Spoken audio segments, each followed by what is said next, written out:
ever just look at something and think, why? Why does this exist? That's pretty much how I felt after watching World War Blue. Now, why am I talking about this seemingly random anime, and what does this have to do with anything? Well, World War Blue is an anime chronicling the real-life war between Nintendo and Sega in the 90s. I'm not kidding. In the continent of Consum, there are two warring lands, the Kingdom of Segua and the Nintendo Empire. The Kingdom of Segua and the Nintendo Empire endlessly struggle back and forth for control of Consum. However, it was made without Nintendo or Sega's permission, meaning they can't use any of the characters we all know and love, which is why you'll see names and faces that kind of, maybe, sort of resemble certain characters. Who's this fast boy with blue hair, bandages, and an edgy attitude? Well, it's none other than... Gear. This place is happening, yeah!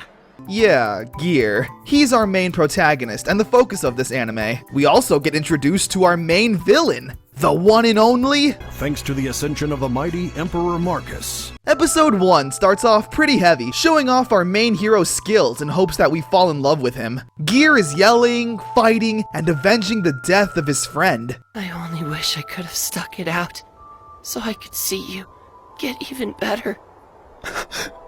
The seemingly sweet blonde boy, Till.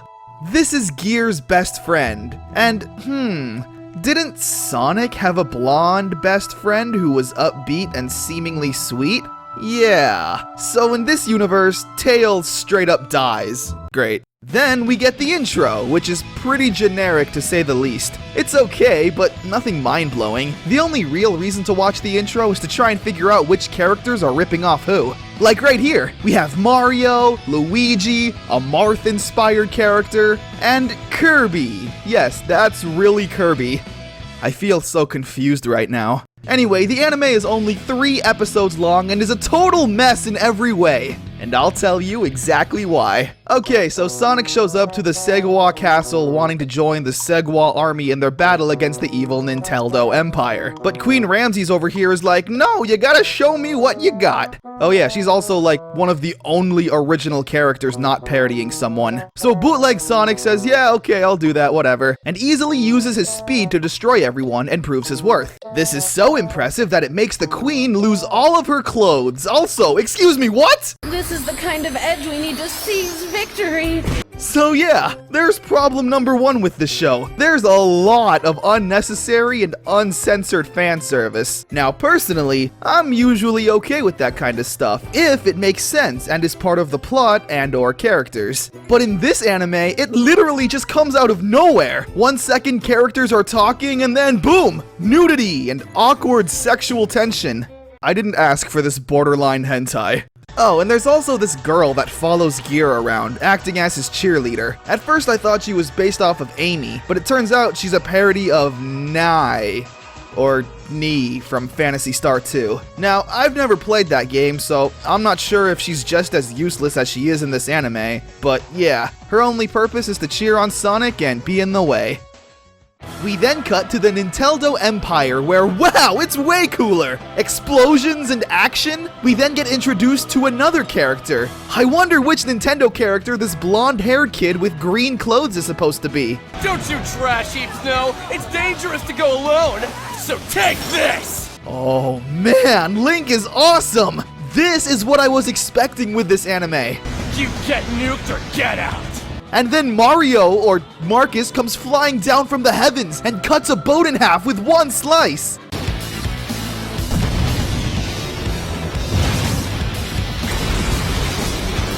How are these guys supposed to be the villains? They're so awesome! Even Yoshi is badass! Nintendo is about one thing and one thing only. And I fully believe the heavens are placing their bets on us. And that's literally all we will see from Mario and Link for the entire series. World War Blue is only 3 episodes long for whatever reason, and we never get to see any of these other characters from the intro. Kirby, Marth, Luigi, nope, sorry. We don't have time to recreate epic fights and wars between Nintendo and Sega characters. That's not what you want to see. No, you obviously came here for nudity and girls wanting to get in bootleg Sonic's pants. You know, I said I'd let you do whatever you want if you want, remember? How about we fight alongside each other with no complaints? You're a f***ing idiot. Why is this happening? Literally 90% of this anime is just borderline hentai, sprinkled in with video game jokes and references. I see the value in running as fast as you can. It gives you satisfaction. But it's only good for dashing over hills for a few lousy minutes. It's like the anime is like, haha, isn't that funny? Oh wait, we have a story to tell. And then get back on track momentarily. Seriously, it's so painful to sit through. Trying to get invested is impossible because every second is just boobies. Or Genesis does what Nintendo don't. You have only 3 episodes to tell a story, and it feels like there's more filler than anything. You don't need filler. The plus side of having 3 episodes is that you can constantly have something happening. You're just a prickly little rat who's not worth the shoes he ran here in! Your time's up! This show sucks. Simple as that. The only good thing about it is the voice acting. At least that sounds normal. People like to talk about how great they are, but if they don't got the power to prove it, then we do what Seg won't. This anime sucks. It's 3 episodes long and feels like 3 episodes of filler with nothing ever happening.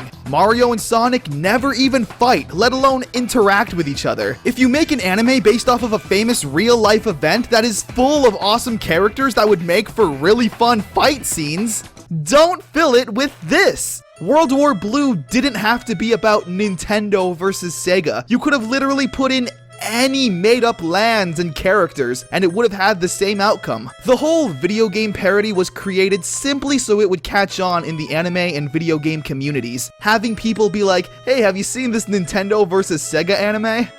Ironically enough though, I've heard nobody talk about this show, not even in a so bad it's good kind of way. Or so bad it's bad. It just sucks to the point where it's not even worth watching. I was entertained for the first 2 minutes, seeing this humanified Sonic, but the show quickly lost its charm with its non-stop talking and filler. Then there's Kicho the Samurai, CEO of the Republic of Havid.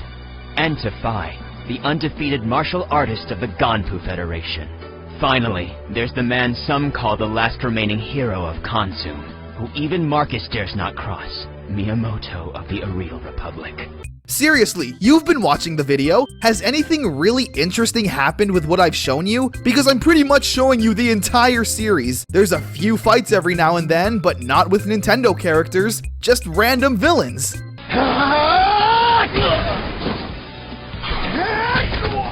Okay, so I know I just spent the past however many minutes kinda crapping on this anime, but you know what? That's not really my style. Despite me already doing it. World War Blue is interesting at the very least. When compared to every video game-based anime that's ever existed, it definitely stands out. Whether that's good or bad is up to personal tastes.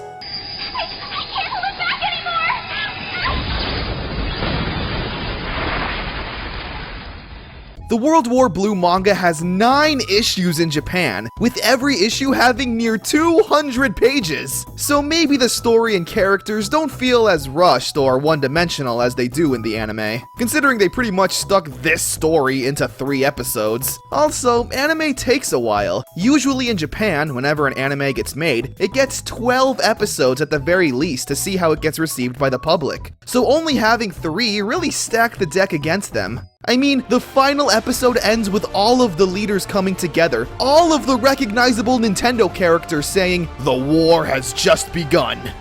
And then the show ends. Although I will admit, there was one really cool moment of this anime. So if you don't want spoilers, then I guess skip ahead. Anyway, remember how Till died, saying those sweet motivational words to Gear? You're strong, fast, cool. You're everything I wish I could be. Throughout the anime, whenever Gear has the odds stacked against him or feels weak, he remembers those words from his dear friend, and it gives him the motivation to move forward and go beyond. And during the final scene of the anime, he reflects on those words again. But as it turns out, You're everything I wish I could be. But even with all of that, Gear, the truth is, I still think you suck! those words weren't the positive ones that we all thought. But Gear used them as fuel. Like he says, an adventure's no fun if it's too easy.